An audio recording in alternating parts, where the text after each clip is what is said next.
నమస్తే, welcome to Nationalist hub. పశ్చిమ ఆసియాలోని 17 దేశాలు సహా మధ్య ఆసియా దేశాలన్నింటిలోనూ మొసాద్ వేగులు మాటేసినట్టు ఇటీవల ది యూరేషియన్ టైమ్స్ ఓ ప్రత్యేక కథనాన్ని ప్రచురించింది. అంతర్జాతీయ అంశాలను విశ్లేషించే అన్ని పత్రికలు ఇలాంటి కథనాలు వండి వార్చుతాయనే అపవాదు చాలా కాలంగా ఉంది. అయితే మొసాద్ గూఢచారుల సంచారాన్ని నిర్ధారించాయి ఇటీవల పశ్చిమాసియా పరిణామాలు.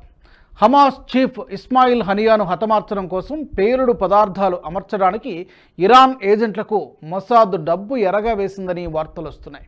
అలాగే గత వారం ఇజ్రాయెల్ క్షిపణి దాడుల్లో హతమైన హిజ్బుల్లా చీఫ్ హసన్ నస్రల్లా ఆచూకీ కనుగొనేందుకు కూడా ఇరాన్ గూఢచారిని మచ్చిక చేసుకున్నట్టు తెలుస్తోంది. ఇస్మాయిల్ హనియే మరణం తర్వాత హమాస్ బాధ్యతలు చేపట్టిన యహ్యా సిన్వర్ హత్య విషయంలో కూడా అనేక అనుమానాలున్నాయి. అంగరక్షకులే సిన్వర్ లొకేషన్ షేర్ చేసినట్టు వార్తలు గుప్పమంటున్నాయి. ఈ ఏడాది జూన్లో తాము మొసాద్ ఏజెంట్ను పసిగట్టినట్టు హౌతీ ప్రకటించింది. ఇంతకు మించి వివరాలు వెల్లడించిన హౌతీలు వేగు తమ వరకు ఎలా రాగలిగాడో మాత్రం చెప్పలేదు.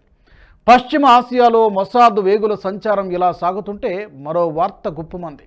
హమాస్ నేత ఇస్మాయిల్ హనియా హత్యకు ప్రతీకారంగా ఇజ్రాయెల్ ప్రధాని నెతన్యాహుని హత్య చేసేందుకు ఇరాన్ ఓ మొసాద్ ఏజెంట్ను పురమాయించినట్టు ఇజ్రాయెల్ అంతర్గత నిఘా సంస్థ షిన్బెట్ ఓ ప్రకటన చేసింది. పశ్చిమ ఆసియాలోని దేశాల్లో మొసాద్ అడుగుజాడలు లేని దేశం లేదని ఈ సంఘటనలు చూస్తే మనకు అర్థమవుతోంది. హౌతీ తిరుగుబాటుదారుల శ్రేణుల్లోకి చొరబడి రహస్యాలు ఛేదించడం అంత సులభం కాదు. ఒకవేళ వెళ్ళినప్పటికీ అగ్రనేతలు కమాండర్ల స్థావరాల్లోకి చొరబడడం దాదాపు అసాధ్యం. వారి ఆయుధాగారాలు దాడులకు సంబంధించిన ముందస్తు వ్యూహాలను తెలుసుకోవడానికి ప్రయత్నం చేసిన వారెవరూ బతికి బట్టగట్టిన దాఖలాలు లేవు. పరిసరాల్ని, కొత్త వ్యక్తులను, సరికొత్త ఆయుధాలని, ప్రతి అంశాన్ని హౌతీలు అనుమానిస్తారు.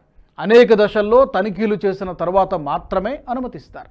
అయితే ఎంత పకడ్బందీ నెట్వర్క్ ఉన్నప్పటికీ కొన్ని బలహీనతలు, అవసరాలు, నిబంధనల సడలింపునకు అవకాశం ఇస్తాయి. ఇదే అదునుగా ప్రత్యర్థులు పురమాయించిన ఏజెంట్లు మన శ్రేణుల్లో దూరిపోతారు. హౌతీల విషయంలో కూడా ఇదే జరిగింది. హౌతీలకు అవసరమైనంత ఆయుధ సంపత్తి లేదు. ఆయుధాలు, మందుగుండు సామగ్రి కోసం నిరంతరం వేట సాగిస్తూ ఉంటాయి. ఇరాన్, రష్యాలు ఆయుధాలు అందించినప్పటికీ ఏడాది పొడవునా అవసరమయ్యే తీరులో అందించలేవు. భారీ ఆయుధాలను అందించగలం. హౌతీ తిరుగుబాటుదారులు ఎర్ర సముద్రంపై మాటు వేయడానికి చాలా మందుగుండు సామగ్రి అవసరం ఉంటుంది. మరీ ముఖ్యంగా డ్రోన్ల అవసరం విపరీతంగా ఉంటుంది. డ్రోన్ల సరఫరాతో పాటు వాటిని వినియోగించే శిక్షణ కూడా హౌతీలకు తప్పనిసరిగా మారింది. ఆయుధాల వినియోగంలో హౌతీలకు తగినంత శిక్షణ లేదని, ఉంటే ప్రమాదం మరింత పెరిగేదంటారు అమెరికా రక్షణ రంగ నిపుణులు. పెద్ద వార్హెడ్స్, కెనెటిక్ ఫోర్స్తో రూపొందించే క్షిపణుల్ని ప్రయోగించడం హౌతీలకు బొత్తిగా తెలియదు. 2017 జనవరిలో సౌదీ ఫ్రిగేట్ అల్ మదీనాపై దాడి చేసినప్పుడు హౌతీలు యుఎస్వీలను వాడారు. 2020 మార్చిలో మరోసారి యమన్లో ఏడెన్ వైపుగా వెళ్తున్న ఆయిల్ ట్యాంకర్పై దీని ద్వారా దాడి చేయడానికి ప్రయత్నించి విఫలమయ్యారు. దీంతో శిక్షణ తప్పనిసరిని భావించారు. ఇరాన్ నుంచి కొంతమంది వచ్చి శిక్షణ ఇచ్చినప్పటికీ అది సరిపోలేదు. దీంతో కొంతమంది శిక్షణ ఇచ్చేవారు హౌతీల వద్దకు వచ్చారు. హౌతీలకు విశ్వసనీయమైన వ్యక్తులు, ఏజెంట్ల ద్వారా వీరంతా హౌతీ స్థావరాలకు చేరారు.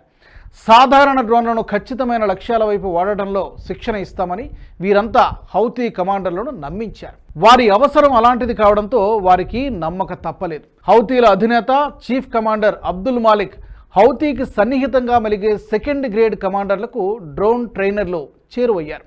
ఇక్కడే అసలు కథ మొదలైంది. మొసాద్ ఎప్పుడూ కేవలం ఒక పథకంపై ఆధారపడదు. గూఢచర్యంలో వైఫల్యాలే ఎక్కువ కాబట్టి ప్రత్యామ్నాయాలు రూపొందించింది. యెమెన్ పౌరులకు సహాయ సహకారాలు అందించేందుకు డజన్ల కొద్దీ స్వచ్ఛంద సంస్థలు పనిచేస్తున్నాయి.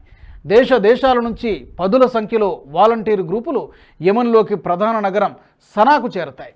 అక్కడి నుంచి వేరువేరు ప్రాంతాలకు వెళతాయి. అమెరికా కేంద్రంగా పనిచేసే స్వచ్ఛంద సంస్థల వెంట వెళ్లే వాలంటీర్ల గ్రూపుల్లోకి మొసాద్ ఏజెంట్లు చొరబడ్డారు. దీన్ని కూడా హౌతీలు పసిగట్టలేదు.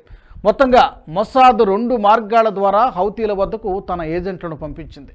టెక్నాలజీ ట్రైనర్ల రూపంలో కొంతమందిని, హ్యుమానిటేరియన్ హెల్పర్ల రూపంలో మరికొంతమందిని హౌతీల స్థావరాలకు చేర్చింది. మొసాద్ వేగులు 2 సంవత్సరాల పాటు హౌతీల డెన్లలోనే ఉన్నారు. వాలంటీర్ గ్రూపుల్లో ఉన్నవారు హౌతీల స్థావరాలకు, సనా నగరానికి సంచరిస్తూ సమాచారాన్ని చేరవేస్తూ గడిపారు. తమకు సంబంధించిన కీలక సమాచారం తస్కరణకు గురవుతున్నప్పటికీ అందుకు తమవారే కారణమనే అభిప్రాయంతో ఉండిపోయారు. మొసాద్ గూఢచారులు హౌతీ డేరాల్లో తిష్ట వేయడం జరిగిపోయిన తర్వాత 2023 అక్టోబర్లో తొలిసారిగా ఓ సూసైడ్ డ్రోన్ టెల్ అవీవ్కు చేరింది. ఇజ్రాయెల్ సరిహద్దులు దాటిన సదరు డ్రోన్ గురించి పూర్తి వివరాలు తమ వద్ద ఉండడంతో ఐడిఎఫ్ బలగాలు పెద్దగా గాబరా పడలేదు. ఆ తరువాత 2023 నుంచి ఈ ఏడాది జూన్ వరకు వరుసగా యెమెన్ నుంచి సూసైడ్ డ్రోన్లు వస్తూనే ఉన్నాయి. యెమెన్ నుంచి 16 గంటల పాటు 2600 కిలోమీటర్ల దూరం ప్రయాణించి తమ దేశం చేరుతున్న సూసైడ్ డ్రోన్లు హౌతీలవే అని మొసాద్కు తెలుసు. డజన్ల కొద్దీ సూసైడ్ డ్రోన్లు ఇజ్రాయెల్పై సంధిస్తున్న వీసమెత్తు ప్రయోజనం లేకపోవడంతో హౌతీలు కంగారు పడ్డారు. ఎక్కడో తేడా కొడుతుందని హౌతీ కమాండర్లు గ్రహించారు. తమ డ్రోన్ల ప్రయాణం తాలూకు పూర్తి సమాచారం మొసాద్కు ముందే చేరుతోందని తెలుసుకున్నారు. దీంతో వెతుకులాట మొదలుపెట్టారు. వెతుకులాటలో చివరకు మొసాద్ పురమాయించిన ఓ బృందాన్ని హౌతీలు పసిగట్టారు. వాలంటీర్ల రూపంలో ఉన్న వారిని నిర్బంధించి ఇజ్రాయెల్ వేగుల బృందాన్ని నిర్బంధంలోకి తీసుకున్నట్టు ప్రకటించారు. ఈ ప్రకటన వెలువడిన కొన్నాళ్లకు డ్రోన్ల వాడకంలో శిక్షణ ఇచ్చిన బృందం సనా సిటీ నుంచి మాయమైపోయింది. దీంతో హౌతీలకు దిమ్మ తిరిగిపోయింది. తమ పక్కనే తిరిగిన శత్రువు ఏజెంట్లను పసిగట్టలేకపోయినందుకు చీఫ్ కమాండర్కు జవాబు చెప్పాల్సిన అగత్యం ఏర్పడింది. అమెరికా నిధులతో పనిచేసే స్వచ్ఛంద సంస్థల్లో వాలంటీర్ల రూపంలో పనిచేసే CIA ఏజెంట్లను చాలామందిని గతంలో హౌతీలు పసిగట్టి మరణశిక్ష విధించారు. లెబనాన్ ఆయుధాగారంపై దాడితో పాటు పేజర్లు, వాకీటాకీ బాంబులు పేలిన ఘటనలు, హిజ్బుల్లా చీఫ్ నజరల్లా హత్య తర్వాత హౌతీలు మరింత గందరగోళంలో పడ్డారు. ఎంతమంది మొసాద్ ఏజెంట్లు తమ శ్రేణుల్లో ఉన్నారో తెలియక సతమతమవుతున్నారని ది యూరేషియా టైమ్స్ పత్రిక కథనం చెబుతోంది. 2021లో ఇరాన్ నిఘా విభాగం అధిపతి కూడా మొసాద్కు డబుల్ ఏజెంట్గా మారిన ఉదంతంతో హౌతీలు కింది స్థాయి నుంచి పై స్థాయి వరకు తమ బలగాలను క్షుణ్ణంగా తనిఖీలు చేయడం మొదలుపెట్టారు. అరబ్ దేశాలే లక్ష్యంగా మొసాద్ 1970లో ఓ ప్రత్యేక విభాగాన్ని ఏర్పాటు చేసి గూఢచర్యం చేస్తోంది. దీంతో ఆయా దేశాల్లోని ప్రభుత్వాలు, మరికొన్ని దేశాల్లోని ఇరాన్ అనుకూల తిరుగుబాటు సంస్థలు భయాందోళనకు గురవుతున్నాయి. 2015లో జరిగిన అణు ఒప్పందం నుంచి ఇరాన్ 2018లో వైదొలిగిన తర్వాత ఇజ్రాయెల్ పశ్చిమ ఆసియాలో గూఢచర్య కార్యకలాపాలను తీవ్ర స్థాయిలో విస్తరించింది. చీమ చిటుక్కుమన్నా సరే తెలిసే స్థాయిలో మొసాద్ తన వేగులను పశ్చిమ ఆసియాలో మోహరించింది. హిజ్బుల్లా చీఫ్ హసన్ నజ్రల్లాను హతమార్చిన 48 గంటల వ్యవధిలోనే IDF బలగాలు హౌతీల ఆర్థిక మూలాలపై విరుచుకుపడ్డాయి. దీంతో హౌతీలను కూడా యుద్ధంలోకి ఈడ్చింది ఇజ్రాయెల్. ఒకవేళ హౌతీలతో ఇజ్రాయెల్ తలపడితే కొన్ని నెలల వ్యవధిలోనే యెమెన్ ధ్వంస దేశంగా మారడం ఖాయమంటున్నారు నిపుణులు.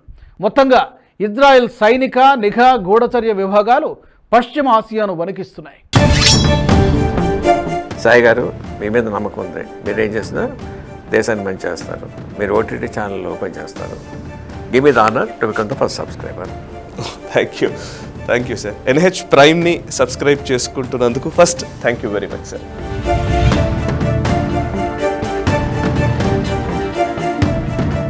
ఈ వీడియో మీకు నచ్చినట్టయితే లైక్ చేయండి, 10 మందికి షేర్ చేయండి. అలాగే కామెంట్ల రూపంలో మీ అభిప్రాయాలను మాతో పంచుకోండి. Nationalist hub group of channels ను సబ్స్క్రైబ్ చేసుకుని తెలుగునాట జాతీయవాద జర్నలిజాన్ని ప్రోత్సహించండి. ఈ వీడియో కింద ఉన్న బెల్ ఐకాన్ పై క్లిక్ చేయడం మర్చిపోవద్దు.